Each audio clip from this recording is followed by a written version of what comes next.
So we can look at Sure. the comments. Because that happened last time.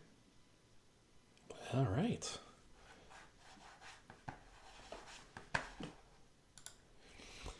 Hey everyone, welcome back to another episode of Pragmatic Talk. I'm Scott. And I'm Susan.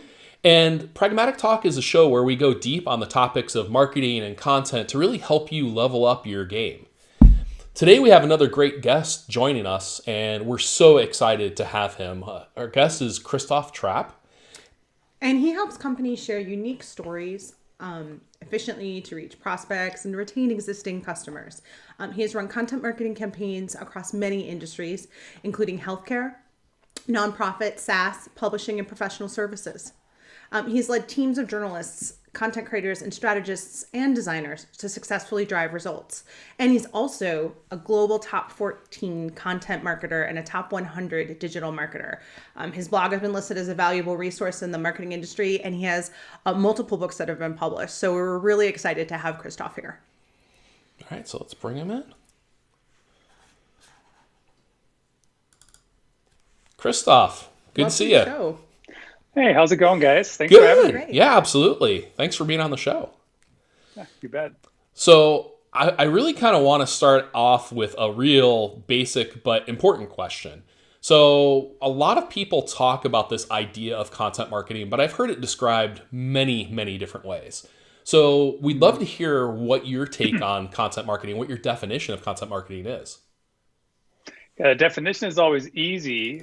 Implementation is where it becomes harder, quite frankly. But at the end of the day, you have to share content and stories that are relevant to your audience. So if you're just pushing marketing messages and just selling nonstop, really, really hard to stay top of mind, because you got to remember, just 3% of a relevant audience is ready to buy at any given time. So what about those other 97%? Right. So if you're not relevant, you're probably just doing advertising or maybe spamming, depending on what you're doing. But Yeah. fine line.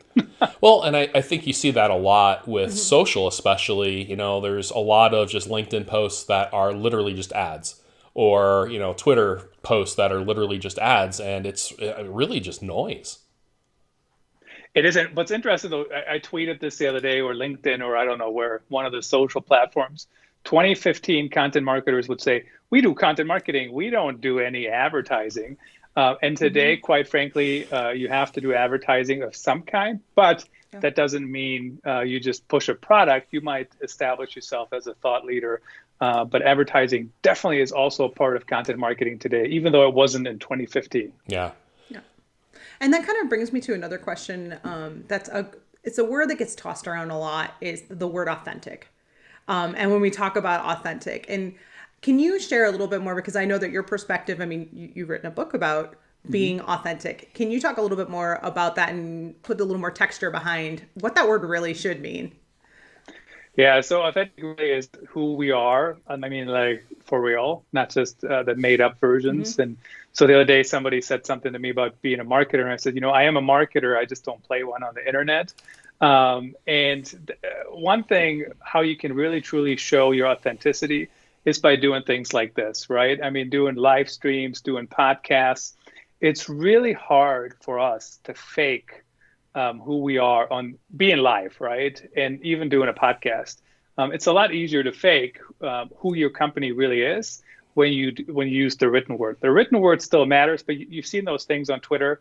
I have a joke, blah, blah, blah, whatever. Yeah. Insert the blank. So my joke was I have content marketing jokes, but they're still being approved by 25 editors. And so good luck being authentic when you got 25 people approving every word and every breath you make. Yeah. And I mean, it's having worked with large organizations, it's really kind of a death by 1,000 paper cuts when it comes to getting content approved. You've got not only your clients, I mean, you've got your internal stakeholders, so maybe a creative director, whatever, but then you also have legal teams on the client side. You've got regulatory. There's a host of different levels you have to go through. So it is really hard to get something that feels genuine and authentic out there if you're a large organization. Yeah, and I do think the legal teams sometimes get a bad rep, honestly.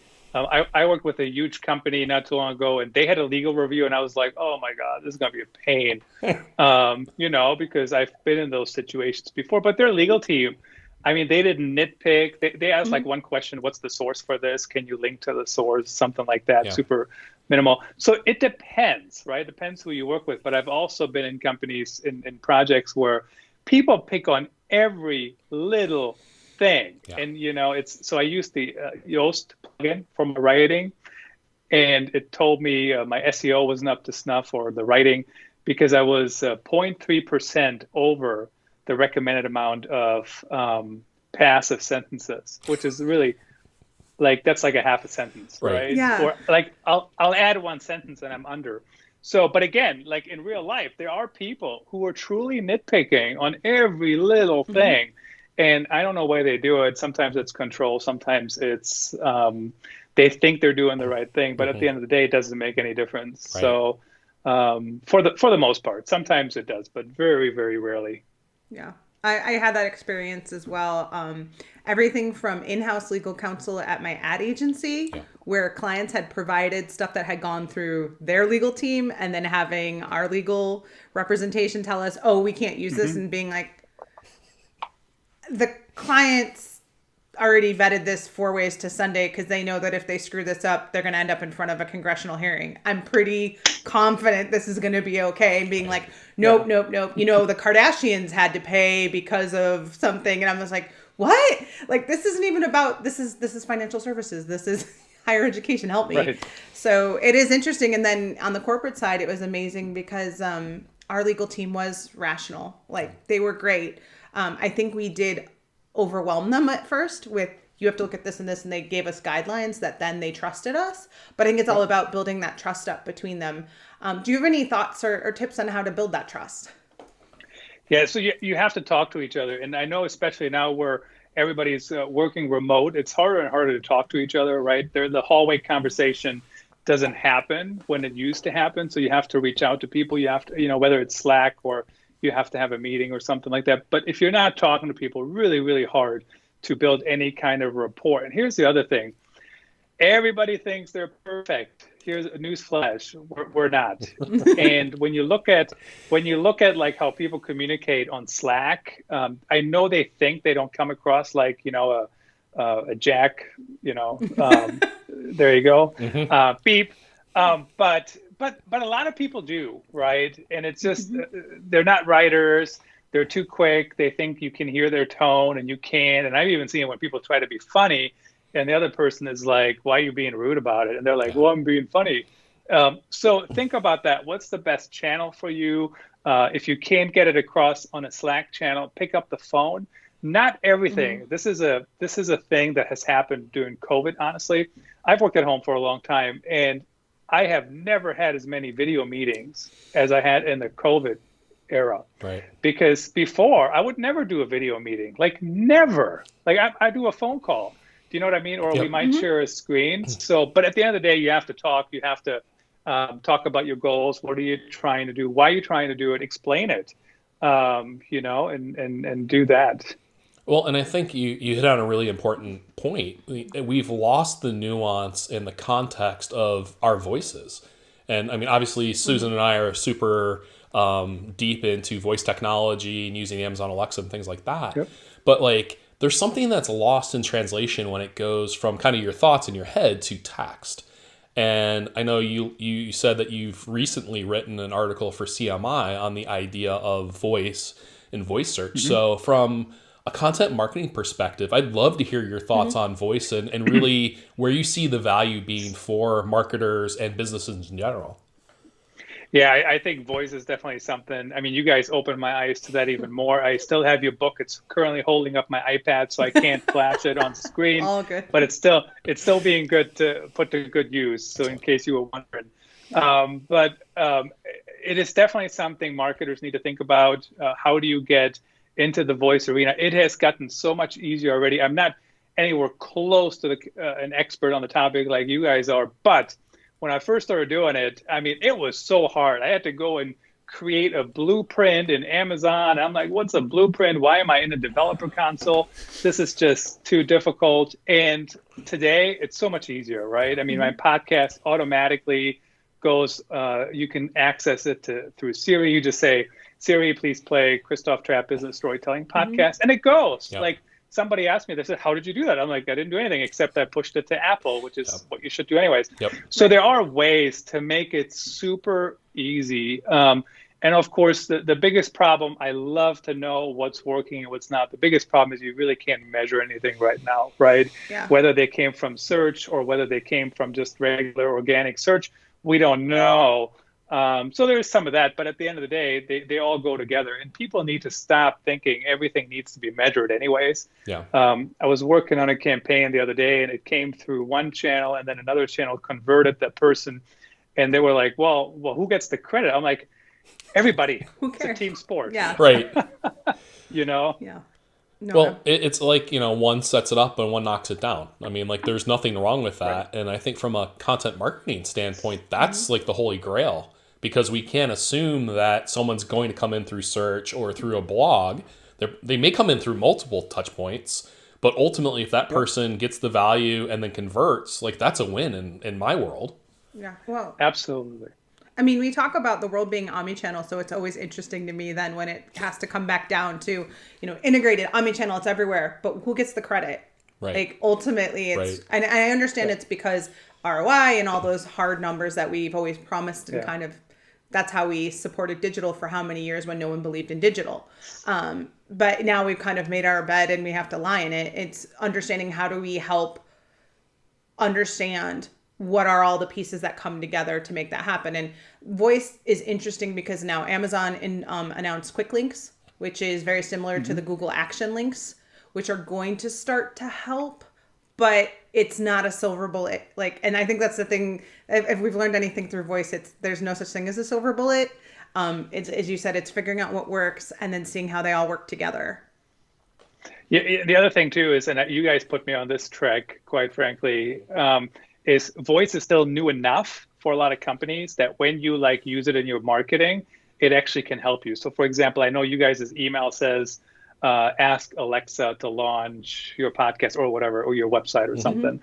And so I started using something like that in my marketing, in fact, for my podcast. So here's the thing. So Pandora podcasts are relatively a select group of podcasts. So I got approved to that. So I got to use that for my marketing just to show off, right, that I'm on Pandora, one of 10,000.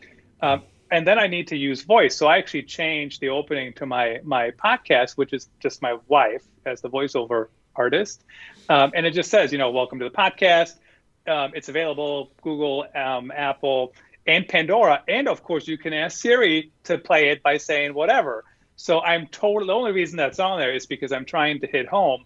I know what I'm doing. I'm using all the channels. I'm using this channel. And, when people say, well, how do you do it? And the answer is it's automatic. But if I tell you and nobody else does, it is a marketing advantage for 100%. Sure. And it's so interesting. Anytime we have content that says, hey, did you know you could play a podcast through your Alexa device? All you have to do is say, Alexa launch, and then the name of the podcast. People go, really? Yeah. And so it's pretty clear that we're still in the early days from the consumer use standpoint, but we're also in very early days with the business investment to actually get their content kind of ported over and working on these new platforms. So, I mean, for marketers, from our perspective, it's like this perfect opportunity for you to create content, but then also educate your audience in what voice is and why they can actually do things better or more efficiently through voice. And that is an advantage for you. So I 100% agree. I'm very excited to know that we helped turn you on to that, by the way. You bet. It's just like you just got to use them all, and I also love what you guys are doing with the podcast. I mean, I do the same thing on some of them. I find these live streams very, very energy draining, for lack of a better term. So if you have to do them 5 times a week, probably, I don't know how the TV people do it, but But so I try to do one a week, Yep. even if I record 5 podcasts in a week. Yep. But I put it on LinkedIn Live, through Switcher Studio, and then I take the audio, I take the video, I put it on YouTube. Then I take the audio and I edit it a little bit, because there's always stuff you say on video that makes no sense in a podcast. Yep. So I cut that out. I put like a mid-roll ad in it. Sometimes I don't even do that. And then I put the podcast up, and then I write an article. Usually, not always. And so my point is, it's all together, right? So I throw the content to parade, and that's what I would really recommend companies try to do. And then on the back end, I don't usually do this for my own content, but for other projects, run some kind of campaign to get it even in front of more people. Yeah. Yeah. Yeah, and I think that last part, and you kind of touched on it earlier with, we're not advertisers in content marketing, but really with the reach going down on a lot of these platforms from an organic standpoint, paid is really the only way you can get stuff out to your audience in a meaningful way. Yeah, and so I just heard this actually this morning. It was, I think, the Marketing O'Clock podcast. So it's like 3 or 4 people, super funny banter going back and forth. But they talked about how Google, the click-through rates are going down quite a bit, because Google gives you the snippets, more and more. Yeah. So you don't even have to click. And we used to celebrate the snippets, because then we were number one. And today it's like, oh crap, now people aren't clicking because it's all on the Google page. So even SEO is changing dramatically. I mean, as we're speaking here.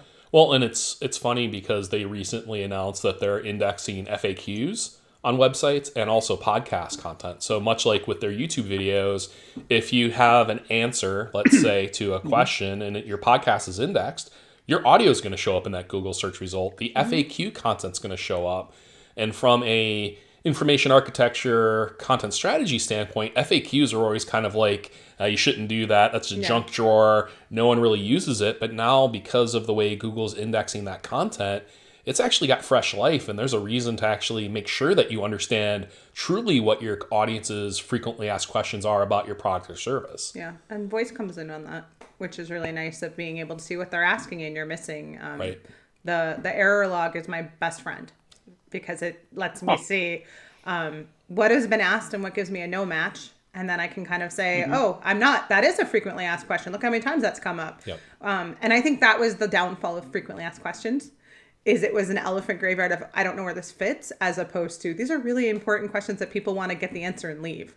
Like it was definitely, I think, a better purpose now. Yep. Very cool. Well, hopefully this will be motivation for marketers and web writers to have useful FAQs. Yeah. I mean, it was always just kind of like, well, we think this is what people are going to ask about, and you would just kind of create that. And I mean, I was on teams that did it. I know for a fact that's kind of how it went. But now there's an opportunity to truly provide answers to the frequently asked questions that your audience has. So, what's interesting about that comment, Scott, I agree with that. But if we don't have people asking us frequently asked questions and we're guessing, maybe that's a sign that marketing and sales and even customer experience or customer support, we're not working together, right? Because if I'm the marketer, I go, hey, sales guys, or gals, what are the questions you guys get? And then we build a page off of that. If I'm just guessing, it's like, we might as well just call it the things Christoph doesn't know, truly work together and have questions people ask. Yeah. And of course you can do Google research, keyword research as well, and see what people are searching for. I mean, there was a company the other day, I don't want to name them, but what they ranked for, is this R and then the company, they legit. So that should be a content strategy, like to truly answer that question and hit it home and explain why it's the best way, why it's legit, why it's legal, why it's okay to do. And, but that was a legit frequently asked question that as a marketer, I would not think of, right? Because that's not a super positive question, quite frankly. No. Well, and I think you talk a little bit about that with the idea of an accidental SEO strategy. That made me laugh, because I thought about, I'm like, accidental is definitely the word. Right. So I think you were referring to a chapter in the book and content performance culture, and then of course on the website as well. So what I'm talking about here is, even if you don't have a very good strategy and all you do is you share stories and you just keep sharing stuff. I'm not talking about throwing stuff at the wall, but you're trying to share content that's useful, that's helpful, that goes deep enough. At the end of the day, you will rank for something. You might not rank for what you want to rank for because you didn't do any research, but I see that all the time. And you also, I've seen companies, they do that and then they go, hey, how come this article, like I had a healthcare organization, they were ranking for some article on breast cancer or something. And they said, well, this is like our best performing article, but we don't really want it to be.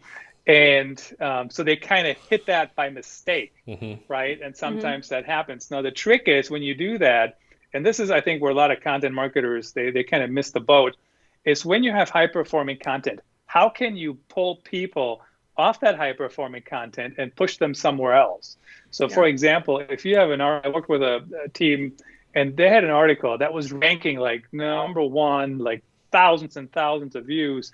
So what you do, you go in there and you have a really high call to action for something else, whether it's a white paper or email sign up or whatever. So you want to go back and you want to optimize it even further when you see that.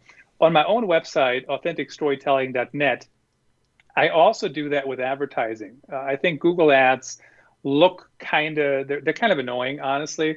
And for the new articles, but they do, I can take my wife out or I can do a curbside pickup a couple of times a year by doing some ads. Right. But I took them off the complete site, and I only put them on the high performing articles which don't drive any other leads and which are really kind of old. So what happens is if you go to my blog and you're trying to check me out, you don't see ads, right? But I still make as much money from those ads as I made when they ran everywhere. And nobody ever goes, oh, how come these ads are right here on the homepage? Right. So you have to kind of figure out, how does everything fit together? And it's not just like, oh, this is how it used to be. We got to stay that way. Yeah. Well, and I did actually see your tweet recently about having an email sign up on your high performing blog pages, because I think a lot of times we're guilty of just putting blog content out there for the sake of putting it out there. And, maybe it establishes some authority, gives us some credibility, but we're not really using that as lead generation or anything to convert people into, say, an email stream. So I think that's a really good, just something you can easily implement. If you have a blog out there, look at the pages that are converting well and put some sort of a high value call to action on there to try to get to people to move to the next phase of the journey, which is ultimately what we're trying to do. And not just the high performing ones, Scott, but really everywhere. And here's my funnest story when it comes to email signups. So people always put the email signups at the bottom of an article, right? And of course, I got a little bit of an attitude about it here, and I go, that's cute that you think people will read all the way down to the end of the article, and then they'll sign up, right? And we want them to do it. But let's be honest, if my goal is to get you to sign up, what I've done? I put the email sign up form on the top of the article. And it's the first thing. In fact, some people will argue with me that it looks like they have to sign up before they can read the article, which is not the case at all. But if you're on a device, it does kind of look like it. And then the other fun thing on that is when I first did that, it was like 5% growth every single day. And so I was a finalist in this award. I don't want to tell you who it is, but anyway, so one of the judges forgot to shut down the Google Doc where they were leaving their comments. Right, I saw the inbound link. I clicked on the link and I saw the comments, and the comment was, "Oh, this is just terrible." They put the email sign up form on the top of the articles, which is totally against best practices and blah, blah, blah, blah, blah. Like that, they didn't even talk about my content. They talked about that, which shows me that it was totally a bogus comment because I was converting people. Why do I care if you don't like it? You didn't even sign up. But I had other people sign up that same day. So it's just something to keep in mind. Yeah. Yeah. And it makes me question best practices. Like, it's a best practice, but wait a minute, you're getting results. So then is that still the best practice? Right. I don't think that word means what you think it means then. And it's, what is the objective? Is it to get the content all read, which could be, the goal, but if your goal is to actually drive signups and use the content to actually do that, you're absolutely right. And I've seen it play out on many websites that I've designed, where when we move the call to action for email registration around and move it higher on the page, or put it, quite frankly, even before the article, it always converts better. And so it's not sexy, it's not pretty, but it gets the job done. Yeah. Yeah, I will take a sign up any day over somebody reading my article, because now I'll send them more. And it's just the reality of things. I think journalists tweet this all the time. Read more than the headline. Read more than the headline. And I get them. I used to be a journalist. Like I hear them. But here's the reality. Like, you got to write better headlines, guys. I mean, seriously, you can't just be like, oh, well, that's their fault. They didn't read it. It's not their fault. Like, the headline needs to give enough information that you know what it is, because people do just read headlines. And there was actually, I know we don't want to go into politics here, but the Dallas Morning News was retweeted by Donald Trump, who has like 80 million followers on Twitter, or retweeted, or he shared something. And the Dallas Morning News, one of their VPs, was talking about it. And he said, even though he has 80 million followers, we did not see a spike in traffic. So that means a couple things, right? One, his followers aren't very engaged. Two, which I don't know, I'm just saying, like, theoretically, maybe they're not all real. Maybe they're not all real. Or three, they're just not reading. They're just not going deeper, right? They're just reading the headline, and that was it. And I think three is very likely to be the case for a big chunk of people. Yeah, absolutely. I always like reading the comments on articles, especially when the more like incendiary the headline, the more I have a tendency to read, just to see. And then you look at the comments and then you find out, no, that was really a try to get you to read the whole thing. You didn't read the whole thing. And you can see, did you even read the article? No, it's obvious. And it's time and time again. And it's human nature of how far you pull them in. It doesn't make people bad. It just is a fact. It is 100% true. And so here's the example I always use. Have you ever been at an event that was covered by the media? Mm-hmm. Mm-hmm. And you went home and you read the article, or you watched it on TV or whatever, and you're like, were they at the same event I went to? Exactly. Right. And so it's because we're all humans and we all have different perspectives, and we look at the world from different lenses. And so even when people read the entire article word for word, they still may have taken different things from that article than somebody else. So even if they read it, which is like totally passive aggressive when people say that, did you read the article? And you're like, get out of my face. Right. Yeah. Troll. Yeah. We won't even talk about debate tactics of comment sections. But yeah, absolutely. But I think that's a good point though, too, of where when you talk about customer centricity and the importance of those things, of understanding what is actual human nature and a behavior I can not necessarily capitalize, plan for, or accommodate, or adjust for, as opposed to, no, I'm going to make you read my whole article, or, that whole principle part. So, yeah. But yeah. We have a guest right now. So we have apologies. Our son just popped in. Hey, dude, we're doing a live show right now. No. As in, no, don't be on camera. As in, come on the show. All right. Wait. Well, in the meantime, I apologize. It's the new world we're in, guys. Did you not see the interview with some journalist? And he was interviewing. It was just tweeted earlier, and he was interviewing some senator, and the bird flew in and sat on his head for a minute. It's just a thing. It's just like when the guy on the BBC had his children pile into the office while he was actually talking. So. Well, while we're doing this, why don't we talk a little bit about your book? And so this is the third book that you've written specifically on content.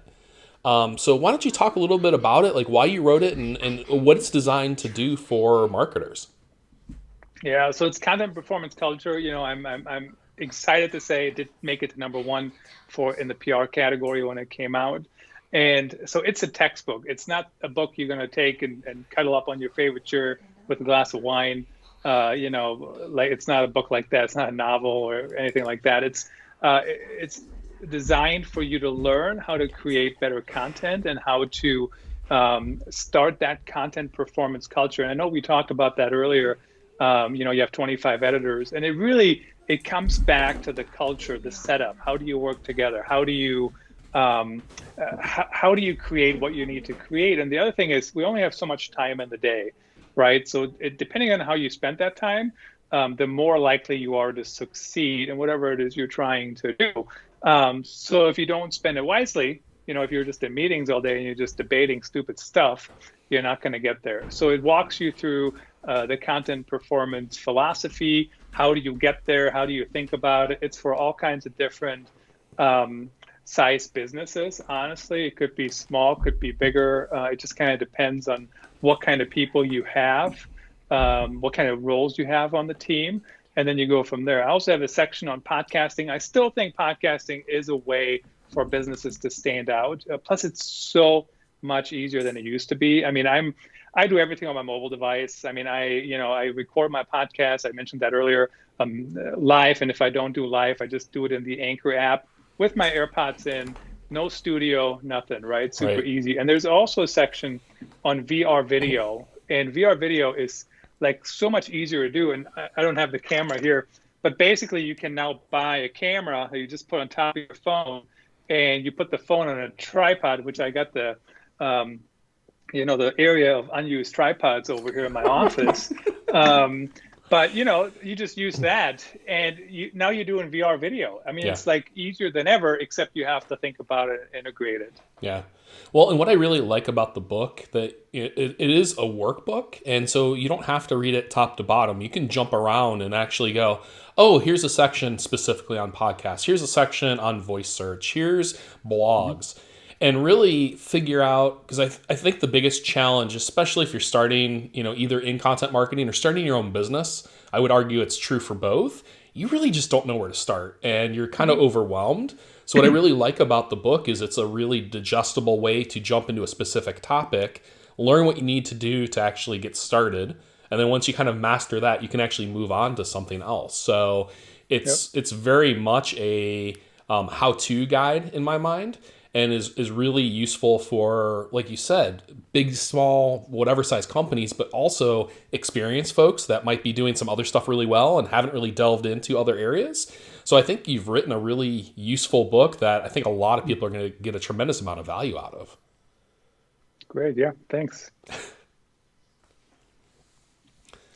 I hope so. That's the idea.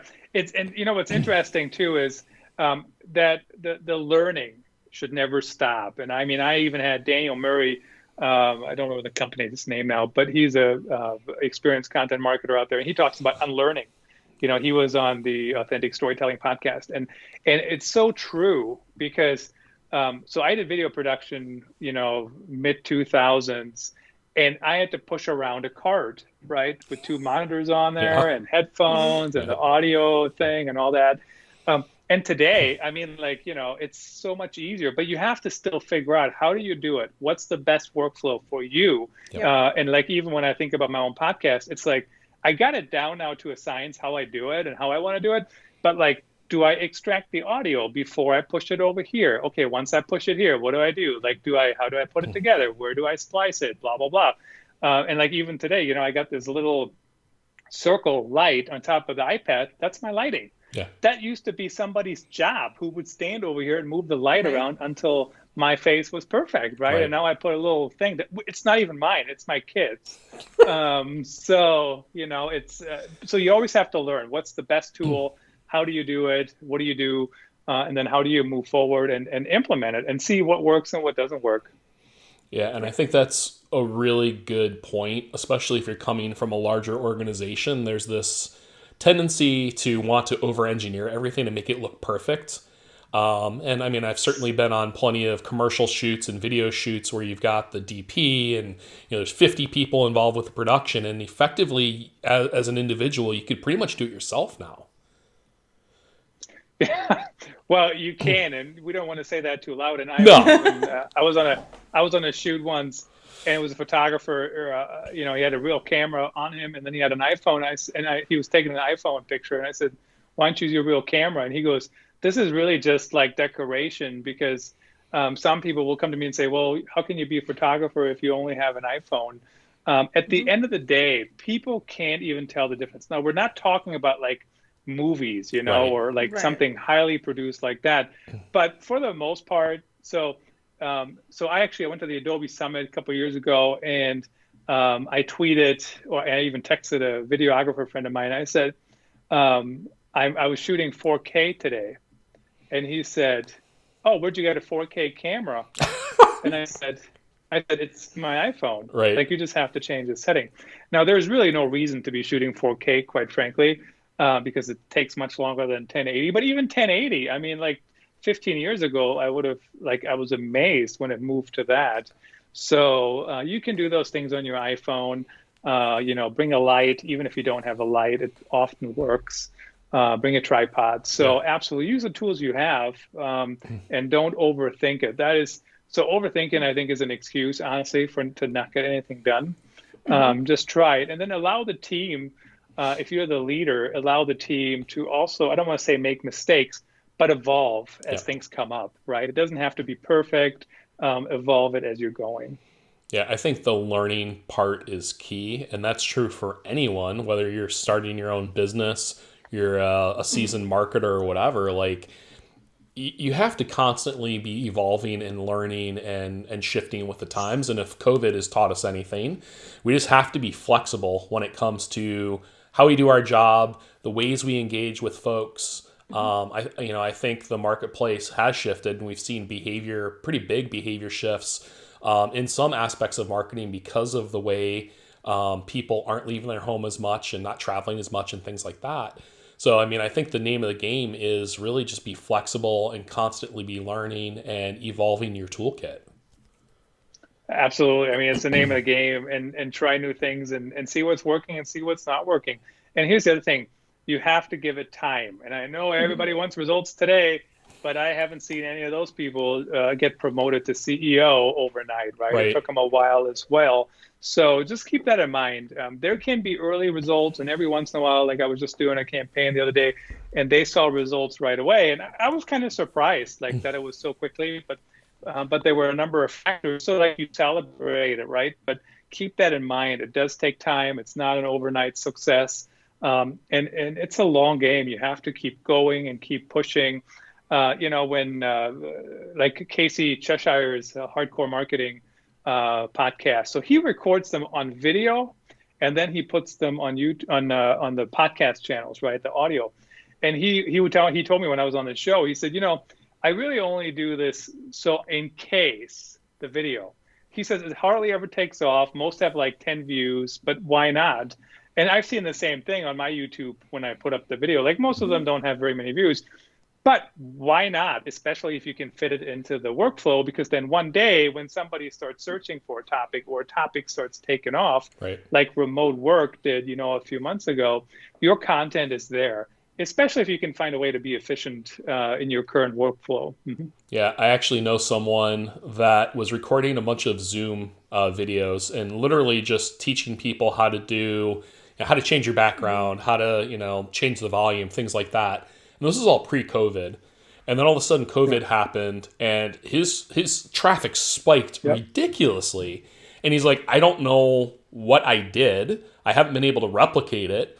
But because people found themselves now needing to use Zoom more frequently, he happened to have the right content at the right time.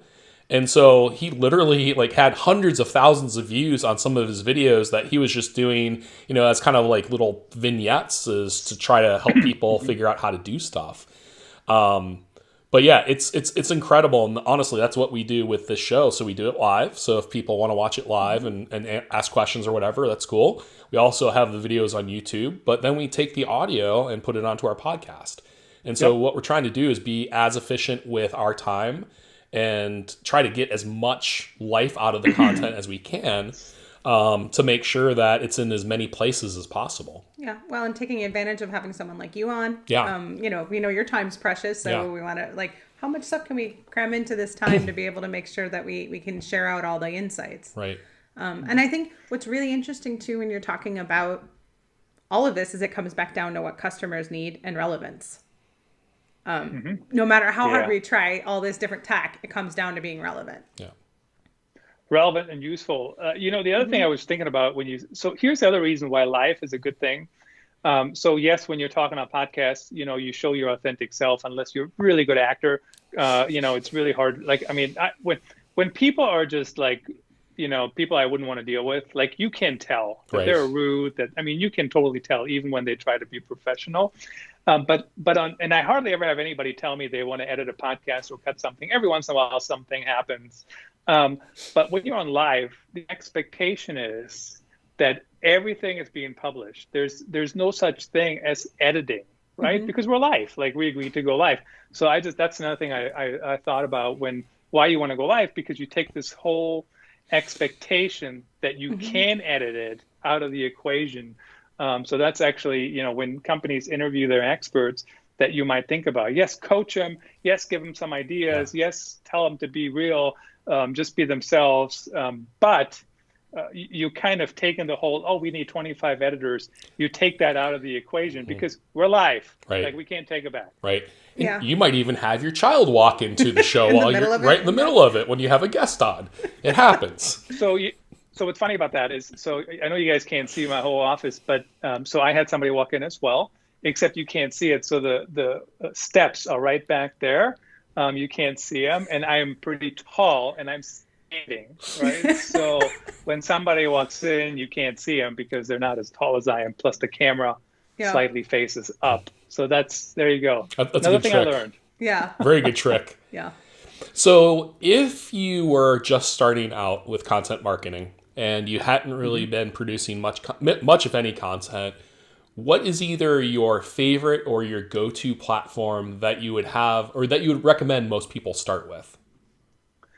Well, you do want to start on your website. So if you're really truly only going to do one thing, build out your website, build a blog, share good content, share unique, I know hardly anything is truly unique, but with a unique spin, with your story, with your experience. Started on there. In healthcare, I always say, we don't need any more articles telling us the 4 signs of having a heart attack. Plenty of content around that topic. Don't waste your time. Don't build 10 hours to your agency to get it done. What a waste of resources. Right. Realistically though, if you're going to expand a little bit, I would really recommend to start with a podcast. Take the podcast as a centerpiece and then use that content, write it up. As you said, I think Scott, you said that earlier, is you don't really need to transcribe podcasts anymore because they're already being indexed. There might still be some ADA reasons why you would want to consider that, but there are being indexed. And if you write an article about the topic or mostly that topic, put that on your website and get it out there. Would highly recommend that. Yeah, there's so many reasons to do that. You've got the SEO benefit. You've got paid opportunities for social. You've got organic social you can drive. There's just so many ways you can drive people back to your website. And if that's kind of the central hub, then you have a much higher chance of converting folks or jumping on a call or whatever you're trying to achieve. Yeah, and then of course you take the article on the website as the centerpiece to push it out to social. There's now tools out there that you can use that do it for you. Whether you need them or not, that's depends who you ask. That's debatable. Right. Even if you don't use them, they're pretty good. I tested some of them, and if a writer would have sent me that copy, I would have not pushed it back. It was not terrible. Yep. The other thing that I do quite often is the Buffer. Right, Buffer has a Chrome extension. So really, all you do is you highlight paragraphs, sentences, whatever quotes in your article. Click the Buffer extension, and Buffer turns that into a post that you can then add to your queue. So if you have the 100 post plan, for example, super easy way, no copying and pasting. That's my other recommendation. If you're working on Word documents, unless you're printing them out and you hand the Word documents to your prospects, stop it. Start working in the CMS. Seriously, like WordPress is easy enough. I know some of them are harder to work in, but work directly in the CMS. So people can actually see what it's supposed to look like, right? Because when you send people copy, but you can't tell what's the related tweet, what's the related link, what's the post, what's the picture. Do that, and especially in WordPress, you can now send people like a public post preview, for example. You can make people editors, et cetera, et cetera. So I would highly recommend to do that. We're in 2020. and copying and pasting should truly not be in your workflow anywhere. Yeah. So, and there's other tools you can purchase. They're much more expensive, but at the very least, be in your CMS. Yeah. I mean, for real. Yeah, we're firm believers of doing that, and we actually work with a tool called Gather Content, which is effectively a headless CMS, but it is so much better than working in Word documents and scrolling through pages upon pages. And it's great for like approvals, especially for working with legal teams and clients and everything else. It just makes the whole process so much easier. Yeah. Well, and it's nice because it forces you to think about structured content a little bit when you set up those templates. And then that helps you figure out, I mean, you can just add a tab that says, and here's what all the promotional tweets will look like. And here's what all the face, and on all of those pieces. And it's so helpful to be able to put it all together at once in context, because context is also an important piece of relevance. Yep, absolutely. Awesome. Well, we've been going for about 45 minutes or so, so I want to be respectful of your time and the audience's time. So if someone wanted to get a hold of you, what's the best way that they could do that? You can always send me a postcard to, no, I'm just kidding. AuthenticStorytelling.net is a good place. ctrap@gmail.com if you want to send me an email, or connect on LinkedIn. Please just make sure you heard it on the show that I invited you on to connect with me on LinkedIn, so I don't think you're one of the gazillion spammers who want to sell me yet another something I don't need. But happy to connect with you on there. Twitter as well, ctrap. And of course, if you want to check out the podcast, always appreciate it. You literally can go to Siri and just say, "Hey Siri, play Christoph Trappe, the Business Storytelling Podcast." So always appreciate people giving thoughts and listening to that as well. Yeah, and actually on Amazon Alexa, you could do the exact same thing. So if you've got an Alexa device and you've got a favorite podcast, get in the habit of asking Alexa to launch your podcast, because it just does it for you. You don't have to go through and look for it. It pulls up the most recent one, and it just makes it easier for you to find your favorite content. So. And the one thing you guys taught me that even came up the other day is you don't even need an Alexa to use Alexa. I mean, I use Alexa on my iPhone using the Alexa app. Yep. So just something to keep in mind as well. Yeah, and they've actually just recently upgraded the app. So there's a lot more capabilities coming down the pipe between the update and some of the stuff they've got cooking. So I think you're going to see Alexa on mobile start to rival what Siri is able to do. And it's going to be a really interesting three-way race between Apple, Google, and Amazon, at least on the iPhone, to see who actually becomes the more used assistant. So it depends on what you're trying to do and what your preferences are, right? I mean, the other day somebody said on LinkedIn, and they said, "Who actually uses Apple Maps?" And I'm like they were kind of like who uses Bing? And exactly that's what I said. And I said I use it, and you know why I use it? Because honestly, I don't really care. I think Apple Maps gives you more options, but it pings me on my watch, right? So it goes it actually goes. The haptic is awesome. Yeah. I need that one. I know, me too. So it all depends on what you're doing. And I know we were wrapping it up, but you brought something really interesting up. Everyone goes, well, who uses Bing? If you use an Alexa device and you're doing a search on it, it's using Bing. Use Bing. And so it's no longer sufficient to just have a Google strategy. You need to be looking at what your audience is doing on Bing as well. Yep. Awesome. Well, this has been fantastic. Thank you so much for joining us. Yes, thank you so much. And you bet. Thanks for having me, guys. Yeah, absolutely. And that's it for another Pragmatic Talk. Join us next time. We're probably going to take next week off, but we'll be back shortly thereafter with another live episode, and we will figure out how we can even deliver more value. And maybe we'll have another guest appearance. You never know, a special guest. you never know. So thank you so much for joining, and we'll see you next time. All right. And we are... Click X.